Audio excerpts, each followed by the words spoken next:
Hola à tous, bonjour à tous, soyez les bienvenus à la deuxième journée de la rencontre annuelle de santé planétaire qui est organisée par de santé planétaire et par l'Université de São Paulo. C'est un plaisir d'être ici avec vous dans cette rencontre virtuelle de cet événement. Nous avons plus de 4000 personnes enregistrées de plus de 128 pays. Hier, nous avons eu un début extraordinaire lorsque nous avons exploité le thème des valeurs fondatrices de la santé planétaire. Et nous avons eu également des conférences courtes à, à travers lesquelles nous avons exploité les valeurs dont nous avons besoin pour arriver à cette transition nécessaire. Ces valeurs sont la sagesse écologique, les valeurs religieuses, et tout ceci nous aide à nous reconnaître les uns aux autres et à nous reconnaître dans le monde duquel nous faisons partie. Dans la deuxième conférence, nous avons parlé que ces valeurs devraient être les défenseurs de la santé planétaire et qu'à travers eux, nous pourrions atteindre le bonheur et atteindre l'interconnexion avec plusieurs géographies. Toutes les sessions ont été enregistrées et seront disponibles.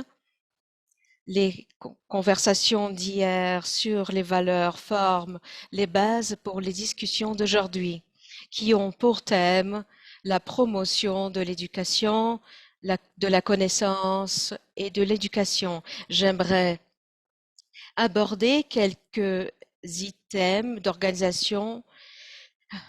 À partir d'aujourd'hui, la filiation pour les doctorants sera ouverte. Tous les membres sont invités à venir se joindre à cette alliance. Dans la plateforme Highland, vous pouvez venir vous joindre à n'importe lequel des hubs du PHA. Ces hubs traitent de la santé planétaire, de l'éducation pour les leaders. Nous espérons que ces nouvelles opportunités et ressources nous aideront à atteindre la grande transition. Vous pouvez en savoir plus dans le stand du PHA. Dans le lobby de l'événement, nous remercions à l'Université de São Paulo pour avoir reçu cet événement. Dans cette déclaration, qui sera le résultat de cet événement, nous aurons les conditions pour atteindre la grande transition. Et vous pouvez faire partie de la consultation générale en visitant le stand de la déclaration de la PHA et de la USP. Nous avons beaucoup d'informations et d'offres disponibles. Nous remercions toutes les collaborations et s'il vous plaît, rappelez-vous de rentrer dans le site pour faire attention, pour bien accompagner notre agenda. Beaucoup de groupes se sont engagés pour participer à cette conversation de la santé planétaire. Je présente aujourd'hui le thème de santé planétaire, transdisciplinarité et carrière académique. Je vais présenter rapidement notre modérateur, Antonio Saraiva. Antonio, président de cette rencontre annuelle, ingénieur électronique et agronome. Sa recherche transdisciplinaire va dès l'ingénierie transdisciplinaire, la biodiversité. Il a créé un groupe de recherche pionnière en agriculture et en programmation digitale. Du fait de la complexité des problèmes,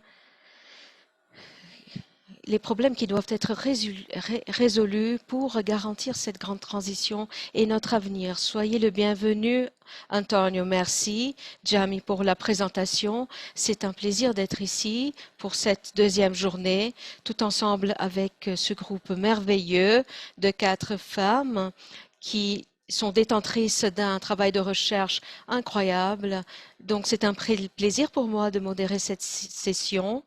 Je vais commenter ici, comme il a été dit, les valeurs sont un pilier fondamental pour la santé planétaire et pour atteindre la grande transition qui va changer beaucoup d'aspects dans notre vie. Nous voyons également l'importance de la sagesse traditionnelle pour nous reconnecter avec nous-mêmes et avec nos valeurs. Un autre pilier fondamental, c'est la science et l'éducation, bien évidemment, des institutions académiques responsables de créer de la connaissance à travers la recherche, à travers des décisions, sont responsables de l'éducation, de la formation de citoyens et des professionnels. Ces formations sont organisées dans une structure transdisciplinaire, tandis que la santé planétaire requiert une approche transdisciplinaire et systémique. Est-ce que ceci affecte les carrières des membres du corps professoral?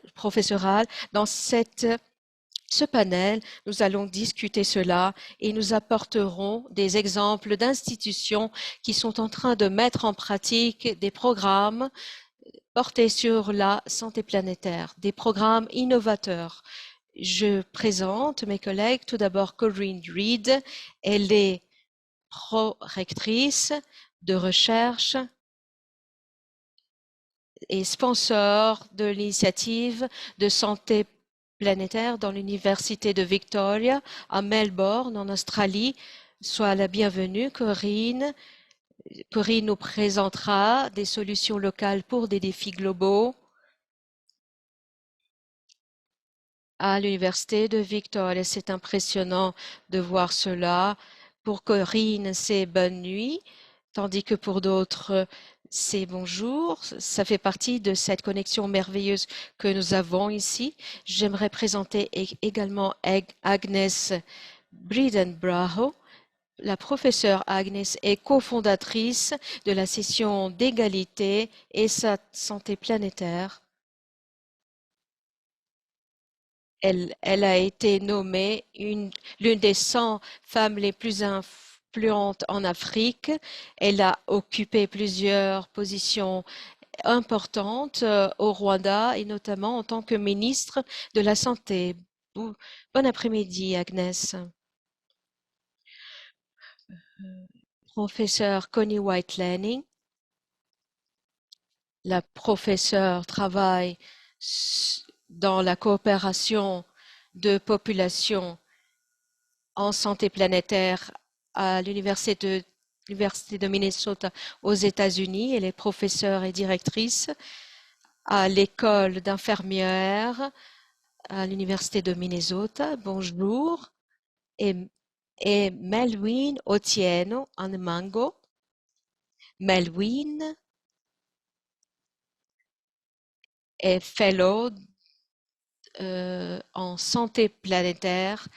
Elle est l'ambassadrice pour l'Afrique de notre initiative. Elle facilite la collaboration des ponts locaux et internationaux. Elle fait partie de la plateforme est-africaine de santé planétaire. Elle est en train de conclure son DEA dans ce secteur à l'université de Melville. Bonjour, Malvine. J'espère que je sois dans le temps et que j'aimerais donner la parole à Corinne alors. Merci Antonio. C'est merveilleux de faire partie de cet incroyable panel. Durant les 10 mois, nous nous sommes engagés, toute l'université, nous sommes engagés à faire partie de la santé planétaire. Ça a été le résultat de beaucoup de conversations avec notre corps académique.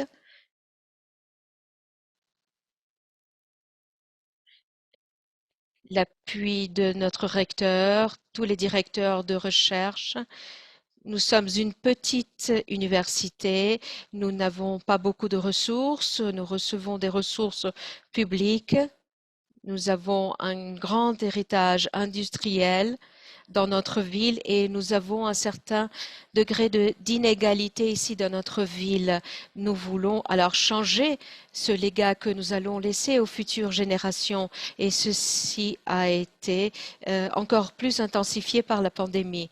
Nous avons des contacts avec les communautés indigènes qui sont ici depuis des milliers d'années et qui nous apportent leur sagesse.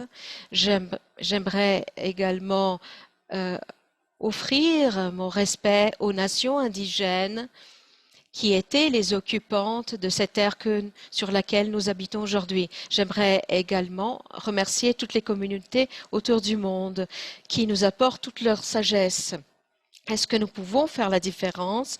C'est là la question. Et oui, la réponse est oui. Nous sommes tous engagés, étudiants, équipes, les communautés, côte à côte. Nous avons tous la conviction de Nelson Mandela, comme quoi l'éducation est l'outil, l'arme la plus puissante que nous avons pour changer le monde. Donc, nous devons réimaginer le travail universitaire afin de préparer nos élèves, afin qu'ils soient les leaders du futur. Nous nous sommes engagés donc sur les 4 piliers: éducation, engagement de la communauté, opération de qualité. Nous avons donc la santé planétaire est au centre de tout cela. Elle est représentée comme un pilier important dans le plan stratégique de l'université. Elle fait partie de la prise de décision. Et alors, comment cette action nous rend plus proches de la santé planétaire? Le mieux que nous pouvons faire, c'est dans les décisions d'achat, de la formation des équipes et dans les plans de carrière. Les actions sur le terrain nous rendent plus courageux, de façon à ce que les étudiants puissent avoir ce contact avec les réalités. Donc, il est important de voir non seulement ce que nous enseignons, mais comment nous enseignons. Nous insérons la santé planétaire dans toutes les disciplines et c'est très important. La transdisciplinarité est au cœur de notre système. Nous avons fait notre engagement de faire des recherches de haut impact en unifiant des communautés et en unissant l'industrie, des partenaires et le gouvernement. Et dans tous les secteurs, nous nous engageons à être actifs au bien-être global. Je vais montrer une vidéo de comment ceci nous a aidés durant la première année ici à l'université de Virginia. Je vais partager mon écran avec vous.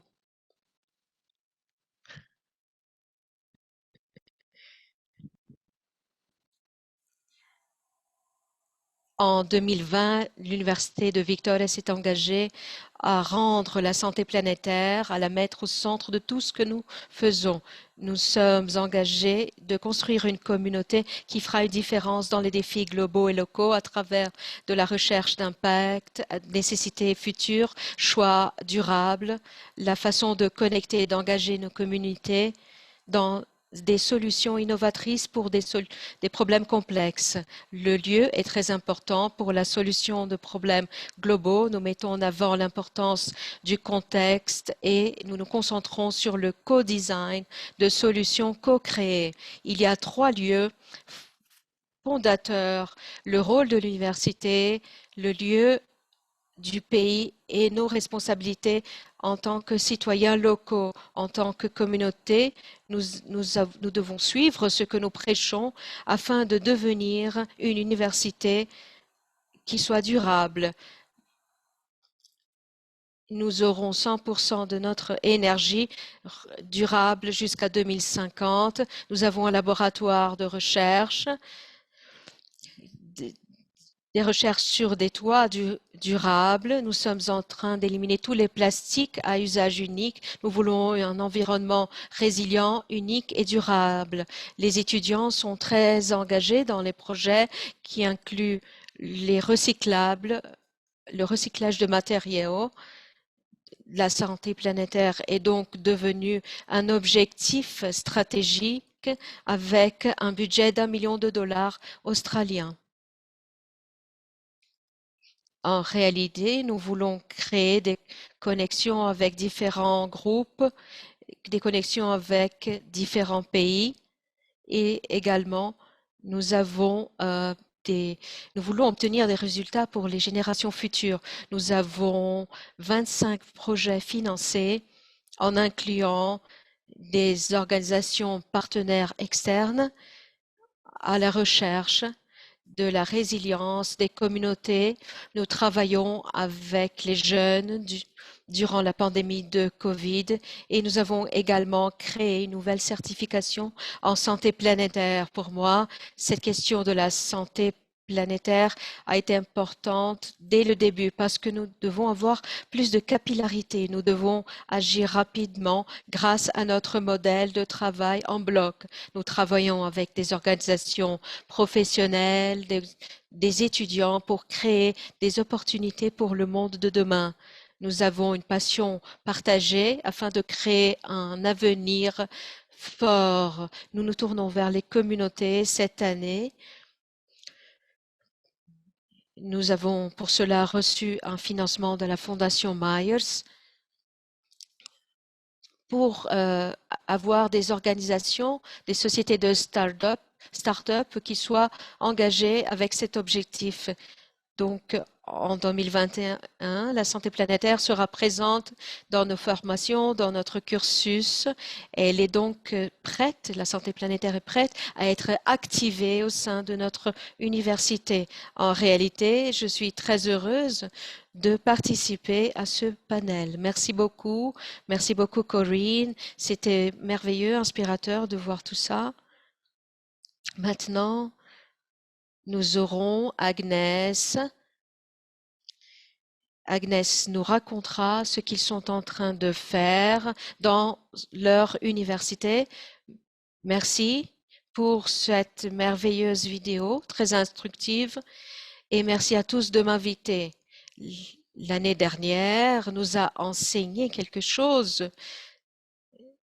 C'est nous, comme en tant qu'êtres humains, comment nous devons avoir conscience de la santé planétaire, de l'environnement qui nous entoure, de tous les animaux de la nature. Nous avons tous dû trouver des solutions à la pandémie et nous avons vu de plus en plus de pays qui ont commencé à faire face à la santé climatique lors d'incendies ou des inondations. Et nous pouvons prendre comme exemple ce qui se passe dans plusieurs pays de l'Afrique sous-saharienne qui font face à des événements extrêmes qui déclenchent l'immigration. Plusieurs leaders et politiciens doivent avoir la conscience de ce que ces conditions forcent les peuples africains à vivre en précarité. Et les communautés qui ne sont pas équipées pour faire face à ce défi.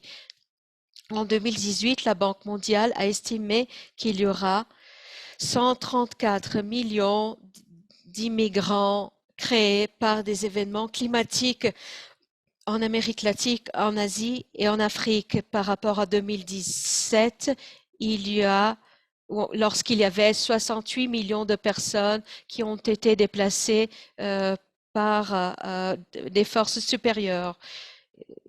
Et une partie de ces forces majeures étaient des inondations. Maintenant, nous faisons face à un autre événement de l'histoire humaine. Toutefois, nous savons que les conséquences n'affectent pas seulement les personnes qui sont en exil, mais ce sont des conséquences qui sont intensifiées par les conséquences économiques et politiques. Dans une institution académique comme mon université, l'Université de santé globale a besoin d'agir en tant que leader. Nous sommes prêts pas seulement pour faire face aux conséquences cliniques et médicales, mais également pour défendre la mise en place de politiques socio-économiques qui soient favorables à la santé des communautés et de la planète. Ce n'est pas pour nous, c'est pour la prochaine génération. C'est à elle que nous pensons. Nous devons éduquer, former les professionnels de la santé qui, de leur part, formeront les membres des communautés par rapport à leurs pratiques et au changement climatique. Et ils vont défendre également les interventions basées sur des évidences qui implique la santé communautaire, aussi bien au niveau local que global. Il existe un grand nombre de personnes qui n'ont pas accès à l'énergie propre et le résultat, la conséquence de déforester, c'est qu'ils finissent avec les ressources qui les font survivre. Que faire avec toutes ces organisations et ces personnes qui sont en train de, euh, de couper les arbres en Amazonie? Nous avons aussi nous estimons que 4 millions de personnes meurent tous les ans de façon prématurée du fait de leur pollution atmosphérique dans leur ville natale, du fait de la brûlure du bois, les incendies de plantation. Il y a beaucoup d'enfants qui meurent de pneumonie parce qu'il n'y a pas des systèmes de santé suffisants. Nous faisons beaucoup de recherches sur cela dans l'académie et dans d'autres institutions.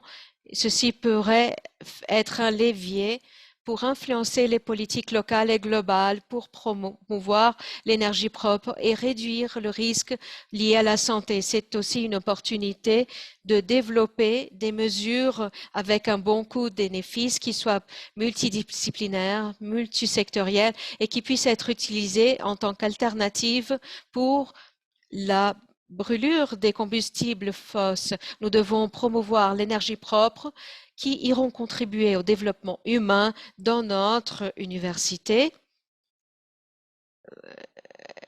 La santé d'un individu est valable pour toutes les causes. Nous devons lutter pour One Health, une santé. Nous avons développé aussi des bourses d'études qui promeuvent des leaders futurs avec une perspective interdisciplinaire qui se concentre dans la liaison entre les hommes, les animaux et l'environnement. Ces recherches travaillent sur les défis globaux pour avoir un entendement holistique pour comprendre comment une personne interfère dans son environnement et sur sa propre santé. Les élèves du système de santé également travaillent sur cela. Nous disons aux élèves qu'ils doivent apprendre à réunir toutes les connaissances qu'ils reçoivent des autres disciplines et qu'ils puissent les appliquer dans le champ où ils iront agir. Nous savons également que les conséquences de la santé planétaire ira affecter les pauvres de façon disproportionnelle et la population rurale. Donc, dans notre institution, nous investissons dans l'équité de la santé globale. Nous équipons les élèves avec ces outils pour qu'ils puissent travailler afin de garantir que personne ne soit laissé en arrière. Merci beaucoup. Je te retourne la parole. Antonio, merci Agnès. J'aimerais maintenant écouter Connie. Tout d'abord,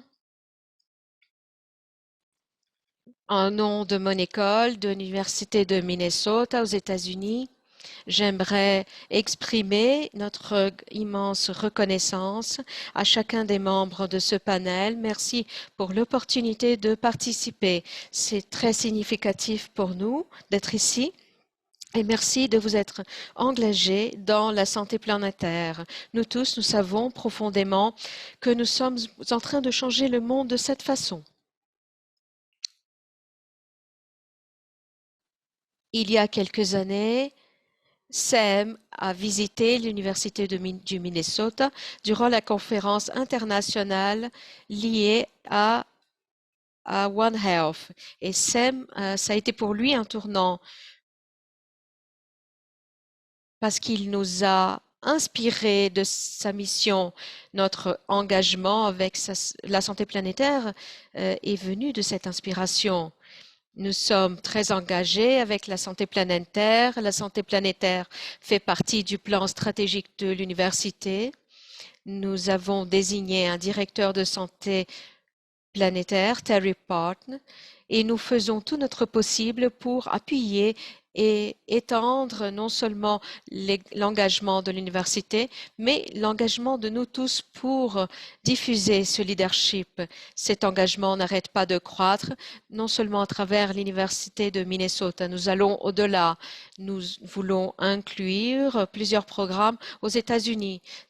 Notre engagement est très intense, donc.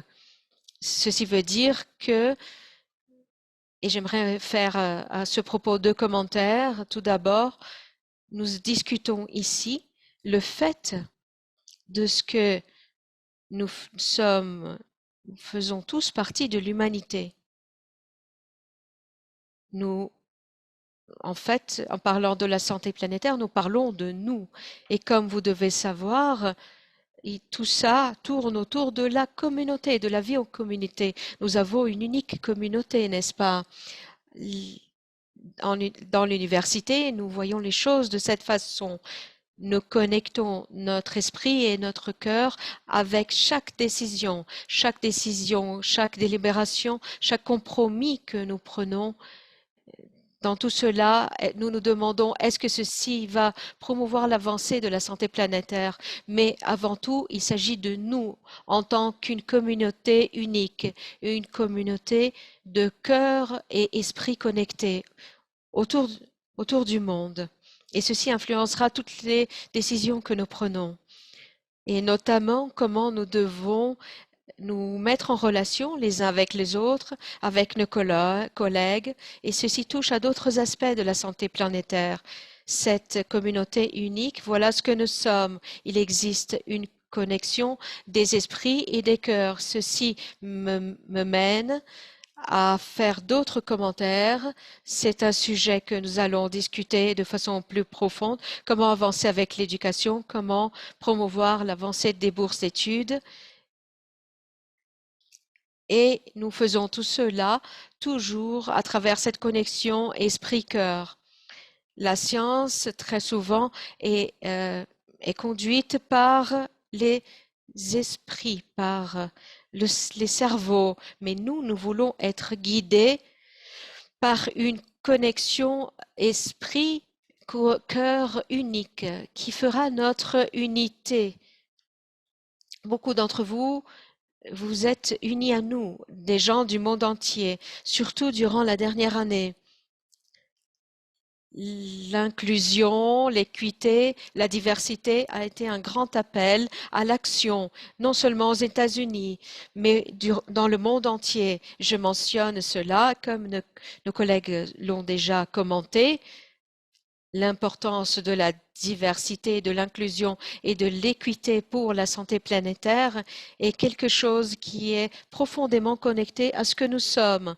L'Université de Minnesota, dans l'université d'infirmières, par exemple, nous avons des ressources qui sont compromises à la santé planétaire et qui traversent tout le curriculum à tous les niveaux. Et nous dévouons des ressources pour la recherche et pour les découvertes à travers l'Université de Minnesota, surtout dans les sciences de la santé. Donc, nous sommes en effet engagés dans la transdisciplinarité, c'est-à-dire un espace où nous pensons ensemble, nous découvrons ensemble, nous donnons de l'appui ensemble. Et ceci veut dire que nous avons un partenariat, une relation avec l'environnement clinique également. Et avec ces commentaires, j'aimerais conclure en vous disant, en vous mettant en avant un autre principe fondamental. Et c'est ce que nous faisons dans la faculté d'infirmière. Nous ne croyons pas à la concurrence. Nous croyons dans la connaissance, dans le partage, dans l'écoute. Partager tout ce que nous savons pour que nous puissions promouvoir le progrès de tous. Nous ne croyons pas à la concurrence. Merci beaucoup pour l'opportunité de dire ici quelques paroles, de faire quelques brefs commentaires. Je vais attendre la discussion. Merci beaucoup, Connie. Très inspirateur. Melvin, vos paroles, s'il vous plaît. Melvin, c'est un plaisir de participer à cette discussion de panel. J'aimerais faire un écho à ce que Connie a dit. La santé planétaire, comme elle est toujours aujourd'hui, elle insère certaines catégories de personnes et de métiers, des sciences, les métiers de génie, les professionnels créatifs.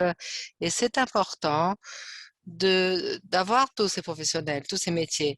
Il est important aussi d'avoir de la musique et de la danse parce qu'il y a une voix aussi par la musique et la danse. Et aussi, donc, je veux remercier de l'occasion d'offrir à ces étudiants le fait qu'ils puissent être des ambassadeurs. Tous les élèves ambassadeurs sont des leaders dans les plusieurs institutions et ils font plusieurs activités. Je vais mentionner quelques-unes.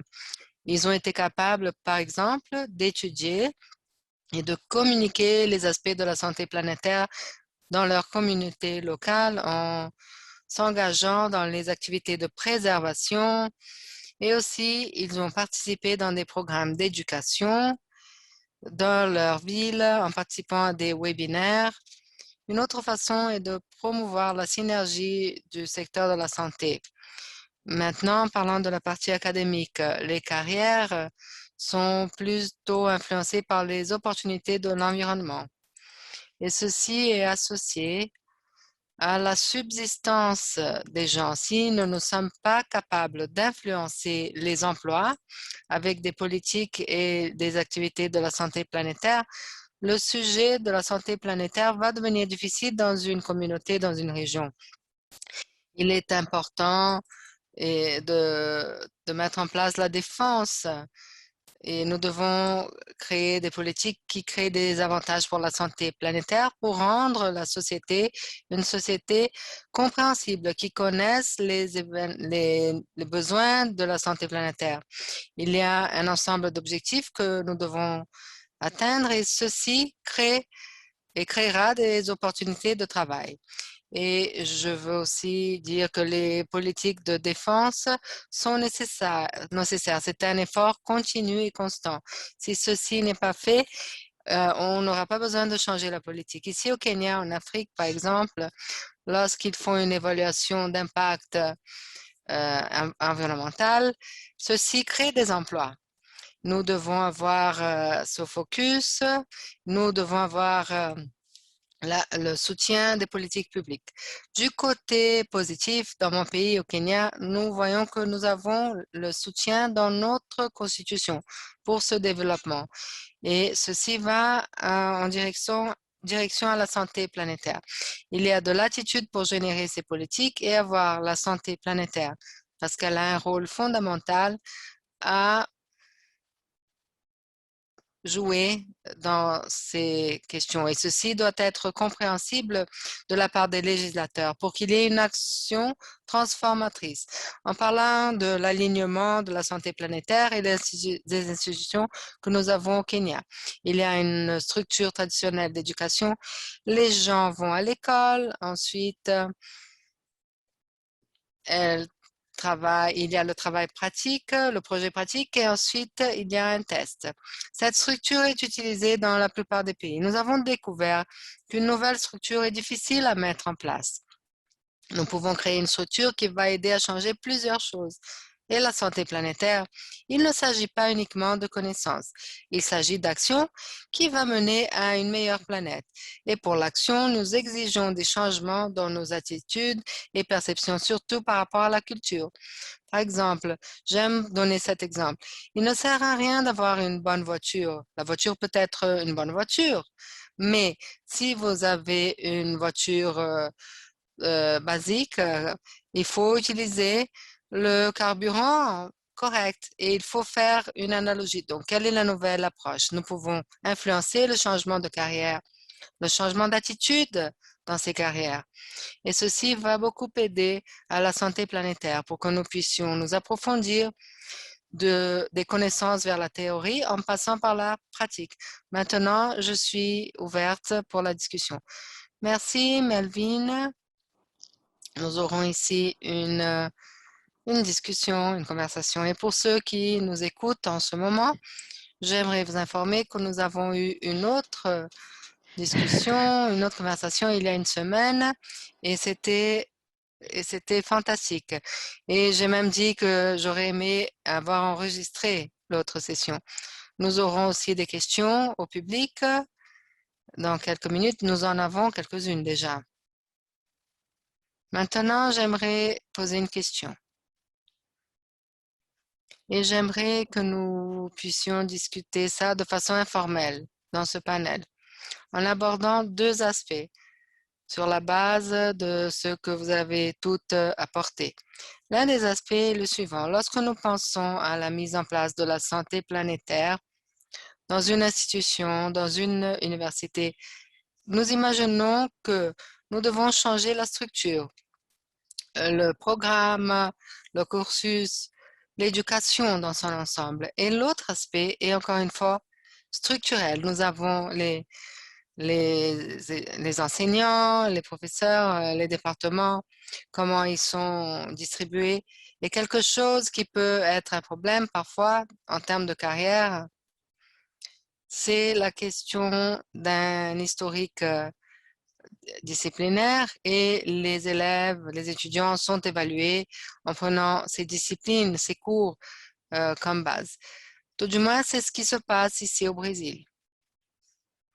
Et si on essaye de laisser ça de côté, de prendre une autre attitude, on peut avoir des problèmes. Oh, tu as publié dans une autre, dans un autre domaine, ceci ne va pas compter pour votre carrière. Bon, ça, c'est l'un des aspects. C'est la question de la structure. Parfois, nous pensons que ceci doit être changé. Mais en vous entendant parler, nous avons une approche qui est plutôt profonde et plus souple. Nous devons exécuter ce que nous prêchons. La santé planétaire apporte des questions plus amples, plus profondes et probablement plus pertinentes. J'utilise ici les mots agir comme exécuter ce que nous recommandons. Avoir des connexions, éviter la concurrence. Je répète ce que les conférencistes ont dit. Mais on ne change pas ça en changeant des carrières ou des cursus. C'est mon opinion. On doit lidérer par l'exemple ou en permettant que les personnes travaillent d'une façon différente. Donc, comment aborder ces deux choses? Comment vous avez abordé? Comment vous aborderiez? Maintenant, je vous passe la parole. Qui veut bien commencer? Bon, je vais commencer, dit Melvin. Bon, très bien. Les structures sont idéales. Par exemple, la vie a tellement de choses. Il y a des familles qui restent en tant que famille pour avoir de la stabilité et de l'ordre, pour être organisées. Ceci existe aussi à l'université. Dans d'autres paroles, les enseignants peuvent être les organisateurs et ils peuvent se concentrer dans la transdisciplinarité. Nous pouvons générer une méthode de faire un levier sur la technologie parce qu'il faut faire un levier dans la technologie pour générer des activités virtuelles qui soient transdisciplinaires. De l'université, par exemple, s'il n'y a pas de diplôme, nous pouvons socialiser de différentes façons. Et ceci, c'est un expériment, c'est une tentative que nous sommes en train de faire. Est-ce que la santé planétaire, dans une culture qui est formée d'une certaine façon, est-ce qu'on peut changer ce contexte pour que nous puissions tous nous bénéficier? La santé planétaire peut être une religion même et avoir une influence et influencer les personnes par le biais de la musique, de la danse. Et ceci peut être utilisé en termes de synergie au niveau institutionnel par le biais des valeurs partagées. Merci. J'aimerais parler sur cela après cette réponse merveilleuse. Et en réalité, une partie de la responsabilité de l'opportunité est au-delà des institutions individuelles. De cette réunion dont nous faisons partie, c'est un exemple fantastique de créer des villages académiques mondiaux pour la santé planétaire. Pour nous qui faisons partie des conversations dans les derniers jours, nous revenons très inspirés. Nous revenons très inspirés vers nos institutions et mieux informés également sur d'autres alternatives que nous avons. Donc, cette réunion académique dans le monde entier, c'est une influence très puissante pour déterminer ce qui intéresse et changer la conversation sur ce qui effectivement intéresse en termes de carrière académique. En retournant à ce que Melvin a dit, il y a un changement culturel. Il faut nous assurer que nous apporterons ces idées à nos institutions pour appuyer la santé planétaire dans sa transition d'un créneau vers les affaires habituelles incorporées dans nos pratiques habituelles. Donc, ce n'est pas une exception, mais une règle. Il faut que ça devienne une règle dans le changement des institutions politiques, devenant ainsi le prochain pas évident pour nous dans les circonstances où nous vivons. Ici, c'est Connie. J'aimerais ajouter aux commentaires, en reprenant les mots de Melvin et d'Antonio, je pense, je vais parler de choses simples, quoique je sais qu'elles ne sont pas simples dans leur essence. La promotion, par exemple, pour les membres du corps professoral. Nous reconnaissons donc des personnes euh, lorsque dans nos écoles, dans nos institutions, nous sommes très explicites. Ce n'est pas un plan de carrière pour bien réussir. C'est travailler ensemble pour la réussite. Et il y a une variété de personnes qui ne sont pas préparées à le faire, mais elles sont dans la mentalité de la carrière d'infirmier et elles sont enrichies par la profondeur de ces phénomènes. Je réfléchissais aussi en tant que doyenne et des choix que je fais tous les jours sur qu'est-ce que c'est que de reconnaître et ce qui est reconnu et laissé de côté. Donc, j'aimerais dire que dans notre école, on ne crée pas des stars, des étoiles uniques, des personnes qui sont uniques. On développe des personnes qui font partie d'une communauté et qui font partie d'un ensemble.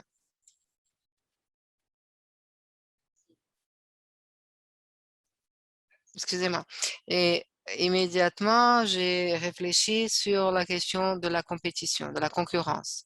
Donc, si quelqu'un commence comme nous le faisons à l'école, d'une valeur de communauté, nous commençons avec l'abondance et ensuite nous nous engageons ensemble sur comment cette abondance est répartie avec tous.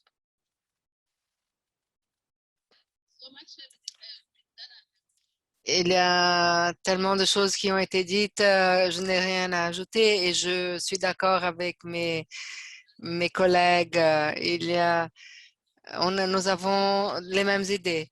Je veux juste ajouter qu'une réunion comme celle-ci, c'est une occasion de faire du réseautage. Et c'est tellement important pour promouvoir notre appétit pour changer le monde, parce que nous savons que nous ne sommes pas seuls.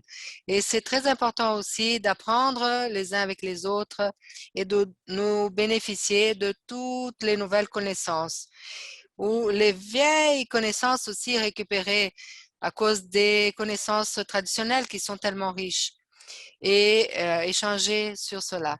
Mais non seulement il est important d'avoir des institutions au cœur des universités qui enseignent sur la santé planétaire, il est important aussi d'inclure ceci dans toutes les matières, dans tous les cours, parce que ceci est lié à tout.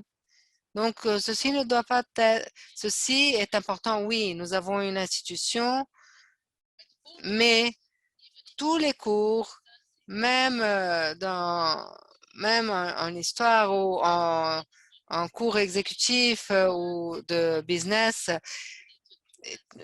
tout est lié à la santé planétaire et à la gestion de santé. Nous enseignons les principes de la santé planétaire. Et donc, c'est la seule façon de changer les choses rapidement. Et si nous le faisons, dans 10 ans, dans 20 ans, ça sera comme un alphabet de la vie et tout le monde va le mettre en place. Merci beaucoup. Et on peut même continuer cette conversation, mais il faut faire quelques points ici. Et il y a des questions, bien sûr. C'est une conversation tellement intéressante. Vous venez de différents métiers. Corinne est à l'administration universitaire et Corinne et Agnès aussi. Mais l'une des choses est comment vous faites ça d'une approche du sommet vers la base. Et l'autre question aussi est l'approche que vous avez en impliquant le corps d'éducation, les professeurs et les étudiants.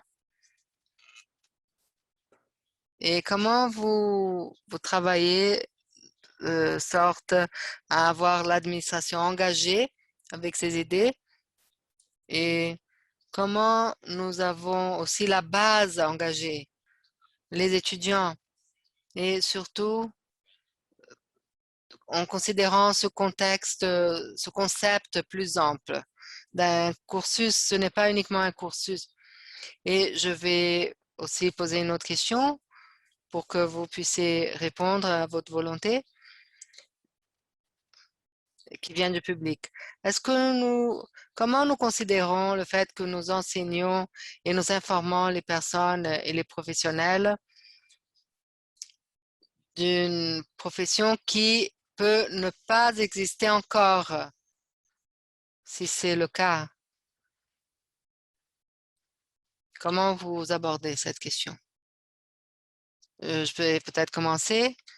Bon, pour nous, et en termes de comment s'engager, tout le monde dans cette conversation, c'est vraiment euh, selon la demande. Et j'ai pensé que j'aurais invité un petit groupe de personnes pour une conversation sur la santé planétaire. Mais ce qu'on a vu, c'est que l'auditorium était plein. Les gens étaient assis même dans les escaliers. Ils étaient avides pour savoir ce que nous aurions fait pour assurer un meilleur avenir pour nos familles, pour nos étudiants, pour nos communautés. Et donc, la force de cette voix nous a encouragés à continuer et à encourager nos cadres, notre administration à aussi écouter et voir comment on peut trouver des solutions. Je pense aussi en termes de préparer pour des métiers que nous ne savons même pas qu'est-ce qu'ils seront encore. C'est la question des valeurs qui seront critiques et importantes à nos diplômés. Quel que soit le métier qu'ils aient choisi, ils doivent être préparés pour faire face à des défis et des circonstances difficiles et être prêts à travailler entre différents métiers, différentes questions et aborder plusieurs défis et difficultés.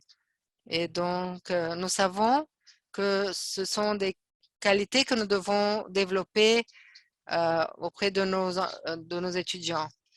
Donc, ces carrières vont se développer seules pour remplir aux besoins de ce que nous avons, que nous retrouvons dans le monde. On va développer de nouvelles façons aussi de travailler par la télémédecine, par exemple, et le télétravail. Donc, en termes d'avenir, en termes de métier, il faut s'engager à développer les bonnes qualités chez nos élèves, chez nos étudiants. Oui, merci Merci beaucoup, Corinne, de vos commentaires. Je vais juste ajouter une petite chose. On pense toujours au marché et comme vous et d'autres sont en train de nous partager ici, le monde est en train de nous le dire. Et la demande pour ce sens communautaire et de plus grands partenariats se développe devant nos yeux. Donc, lorsque nous pensons à l'évolution comme une évolution traditionnelle des spécialités, des métiers, des disciplines, mon seul souci est que l'évolution de ces spécialités, disons, puisse se passer d'une façon traditionnelle. Ce qui veut dire que maintenant, nous sommes en train d'accueillir donc l'amplitude de l'interrelation entre tout cela et comment nous allons continuer à apprendre ensemble, à tenir la main des autres et à agir et à vivre et d'agir selon ce que nous disons et ne pas laisser qu'il y ait cette fragmentation que nous voyons. Merci beaucoup. Je vois que vous voulez dire quelque chose, Melvin. Oui, merci beaucoup. Je voudrais juste ajouter que nous sommes en train donc d'établir un groupe de santé planétaire qui permet que des étudiants intéressés dans différents domaines puissent faire partie de cette communauté de la santé planétaire pour partager des idées. Par exemple, dans le contexte que nous avons maintenant, c'est la région où nous sommes est très polluée. Donc, nous parlons de gestion écologique. Nous rassemblons des communautés locales et nous les invitons à notre discussion de stratégie, de façon de comment nous pouvons aborder ces questions. Et en même temps, nous sommes en train de promouvoir cela au sein de notre institution, de façon institutionnelle, et en invitant d'autres institutions à se réunir, à faire partie de cet effort. Donc, maintenant que nous avons le soutien aussi de la région de l'Afrique orientale, de l'Est, nous sommes en train donc de mettre en place ce programme de santé planétaire d'une façon beaucoup plus inclusive. La première partie de votre question, Antonio, juste pour compléter ce que mes collègues ont mentionné. Pour moi, je n'ai pas de problème, je ne vois aucun problème parce que c'est dans la définition de qui nous sommes. Nous sommes une université de sciences de la santé, de sciences de la santé. Nous avons quelques piliers. L'un des piliers, c'est l'égalité. L'autre, c'est une santé. Pour l'égalité, nous avons tout dans ce pilier, la diversité, l'inclusion, etc. Mais l'abordage holistique donc de la santé humaine, ceci inclut aussi la santé planétaire. Donc, lorsque quelqu'un veut se candidater à l'université, il sait qu'est-ce qu'il veut faire. Tous nos entretiens prennent ça en considération. Bien sûr, ce n'est pas la même chose si vous vivez et vous travaillez comme infirmier, vous travaillez déjà dans ce métier avec cette approche. Et il faut que nous ayons cette éducation transdisciplinaire. Les étudiants de médecine doivent apprendre sur ce concept d'une seule santé et comprendre que le COVID est une maladie, est un virus typique provoqué par le fait que nous ne sommes pas en train de pouvoir faire face à cette pandémie. Dans les prochaines 10 années, probablement, dans les dernières 10 années, tous les grands événements ont été liés à ce type de problèmes. Donc, nous avons vu une vulnérabilité des êtres humains. Ce qui nous rend humains, c'est la gestion de notre planète. Donc, c'est compliqué. C'est tellement évident d'un autre côté qu'il faut insister sur cela. Tous nos cours, toutes nos matières, même dans le métier administratif. Moi, je suis chercheuse et je suis aussi enseignante et suis vice-doyenne. J'ai trois fonctions. J'ai trois choses à faire. Mais la partie administrative, soit même la partie administrative et financière, nous voulons que les gens sachent, qu'elles le sachent à propos de ces questions.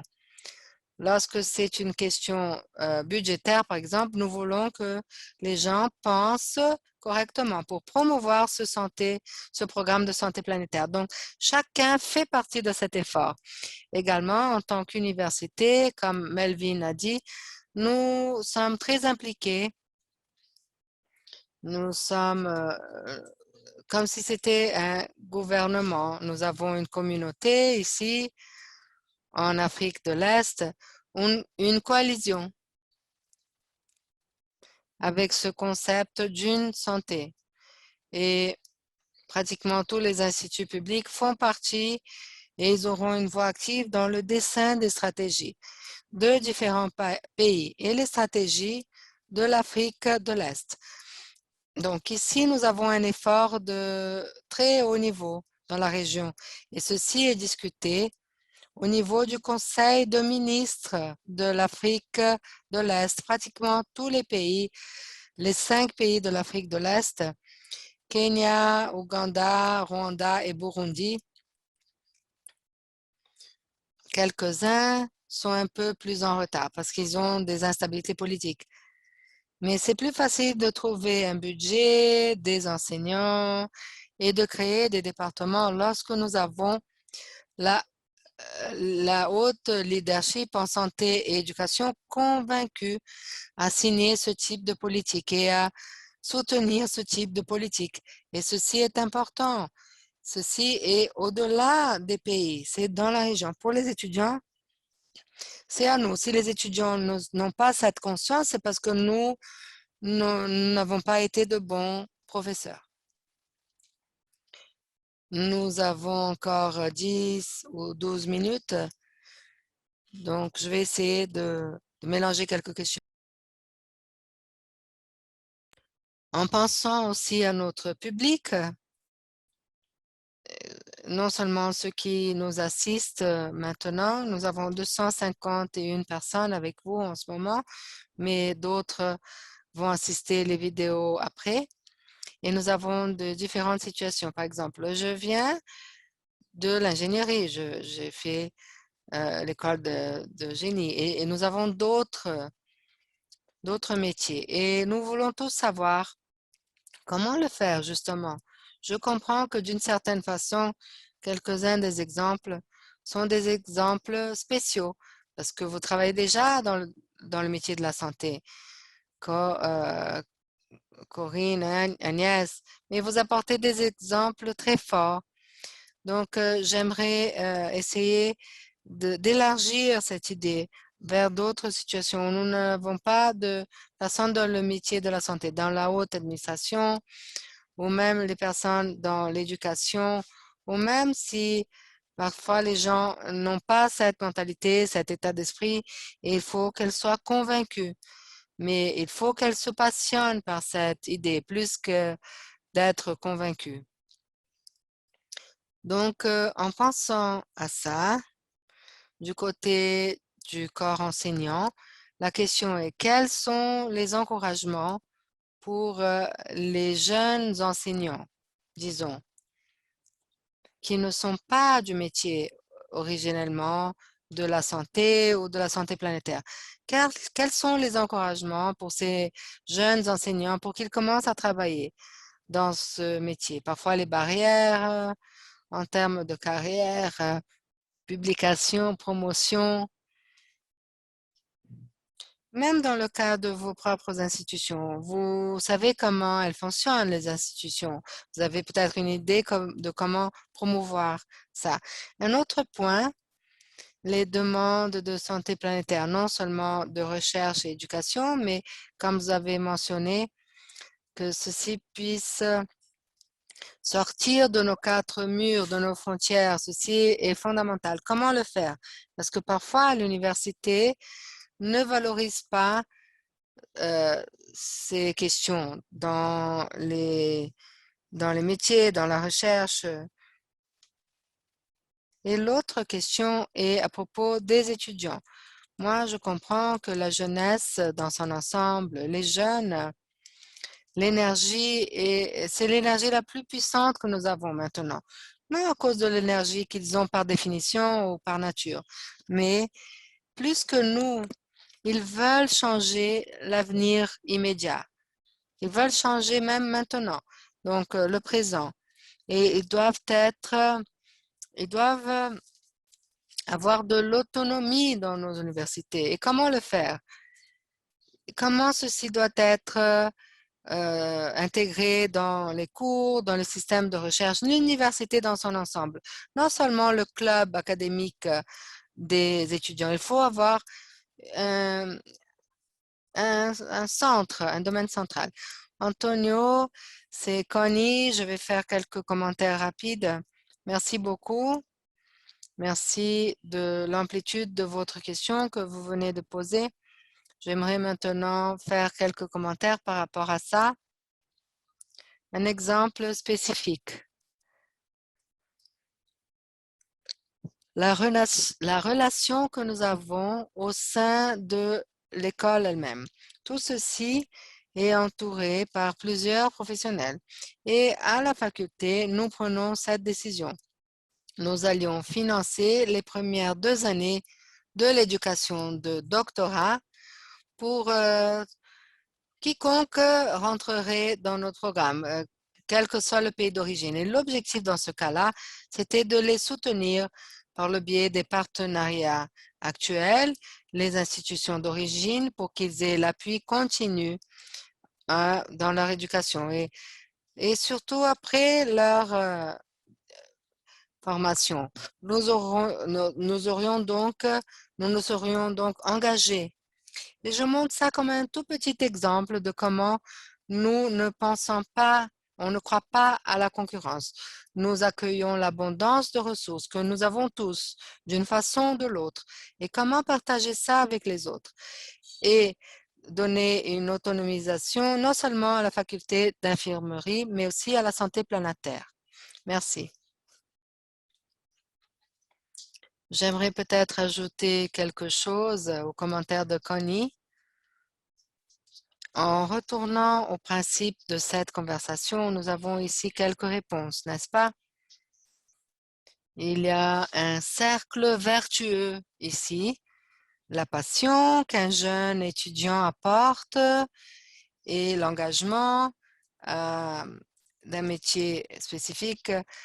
Ce n'est pas que nous devons avoir une excellente culture de santé planétaire dans une seule institution. Notre responsabilité en tant qu'institution, c'est de créer cet espace, décider ce que nous valorisons et nous organiser, organiser les structures, les systèmes, les politiques pour assurer que tout ceci soit aligné avec nos valeurs, avec les impacts. Et au lieu d'utiliser les métriques traditionnelles de la performance académique. Il faut que nous assurions que nous sommes à la ligne de front.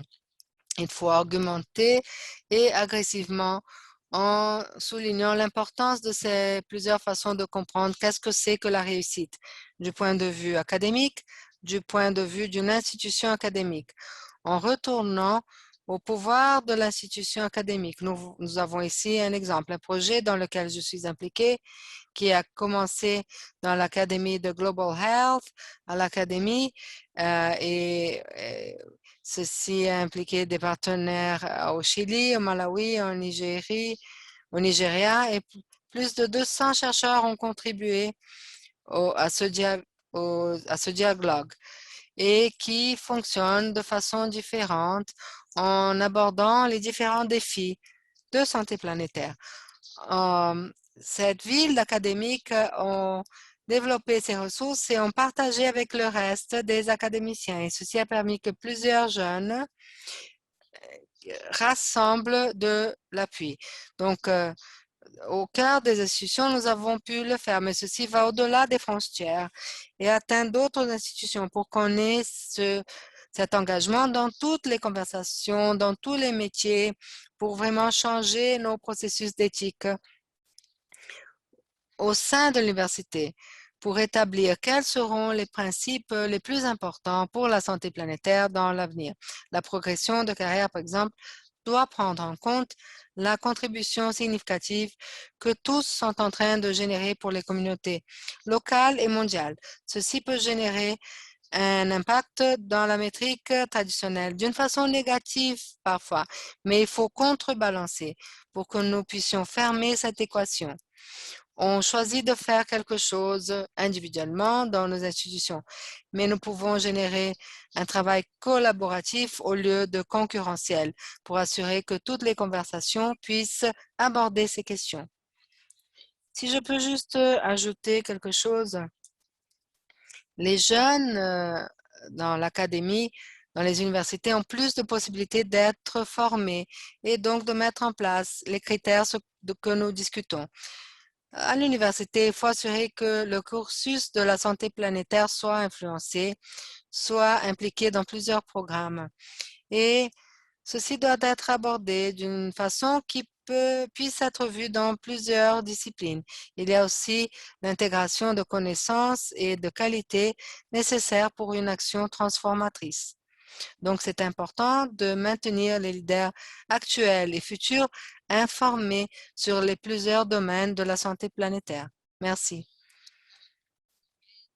Donc, encore une fois, beaucoup a été dit et j'aimerais ajouter, que faisons-nous avec les étudiants? Bon, d'abord, nous bénéficions de leur énergie et du désir qu'ils ont de changer le monde. Et nous leur apprenons comment le faire. Tout d'abord, il faut leur transmettre de la confiance, des qualités de leadership et de gestion qui vont appuyer leur travail. Et nous leur donnons aussi de l'autoconfiance.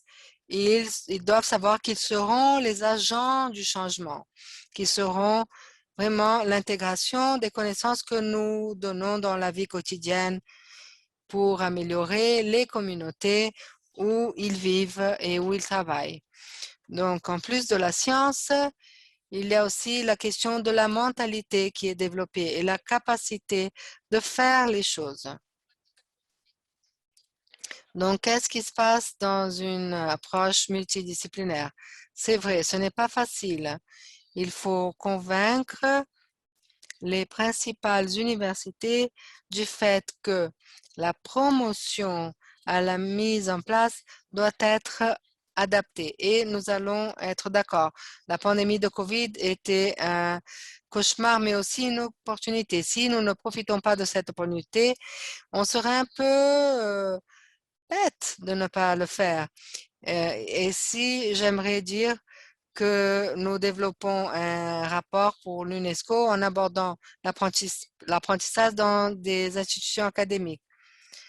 Le GIG est en Ouganda. Je suis ici entre une équipe de spécialistes mondiaux qui font ce rapport pour l'UNESCO, où tout ceci sera abordé. La question interdisciplinaire, l'approche interdisciplinaire, la collaboration, le partenariat et comment faire tout cela dans les universités pour atteindre les leaders.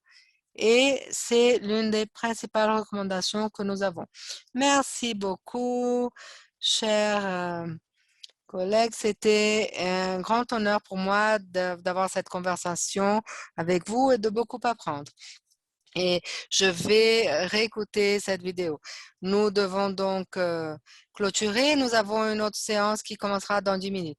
La prochaine, c'est comment promouvoir l'éducation basée sur la science dans cette nouvelle perspective. Très important. Merci et à bientôt.